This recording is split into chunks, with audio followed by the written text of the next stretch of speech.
ngasi koi New Year den haiduna koi Musliman sing manung dagi ai koi pangan hai tare pangan maruina pakhang lai sabe sing na New Year de lai haiduna mesab sumaina mo hoi chakcha aisa na ba dagi isai nomai tauba koi bisatpa gari mathunda nupi masa hapa gam jakana thoba ahin lau khong tawasi masi yabra sariyat ta yabra haidu masi misapte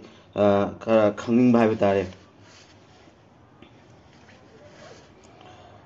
kari haine sariyat di yade masi suya yade koi sanba koi gi New Year de lai haiduna chakcha aisa na ba adagi lau khong ba ahin da isai nomai tauba khotba masi pura koi gi din gi pura khilaf ni Allah amda Allah rasul na pam da thabuni New Year de lakama tam sahi eno lakama tam da ke ikoi punsi ase ten silli bani adu ikoi punsi se kabar naksin nari meba adu ikoi ne bhab ta dun kariena New Year de lak khudingi ikoi punsi se kaksin lai bani ko sibaga naksin nari bani ko hane khallaga ikoi ne karino Allah ge apa mana bi tarika punsi len mataye adu ga loina na kana gumba amana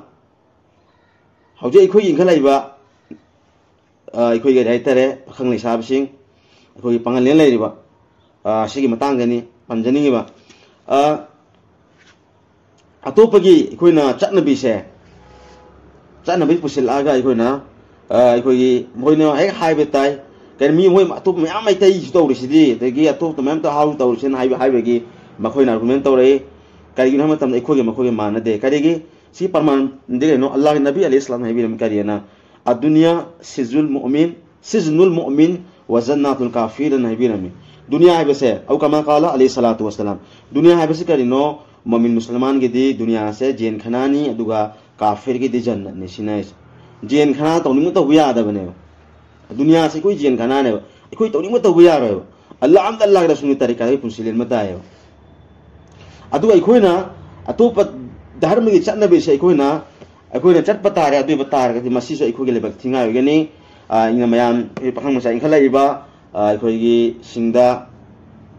अमदी लेसाबा सिंगदा आइना message पिजननि काइनो मतमदा हुजिक अखोगी चटनबी नि हाइदुना अतोप धर्मगी अखोगी वंगांग संगांग अखोगी फिजेस चक्चेत अदगी करि हाइतारे अखोगी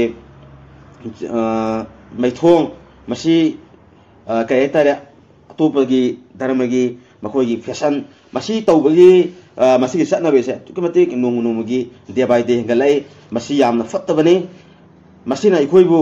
among लंबी हयें canoe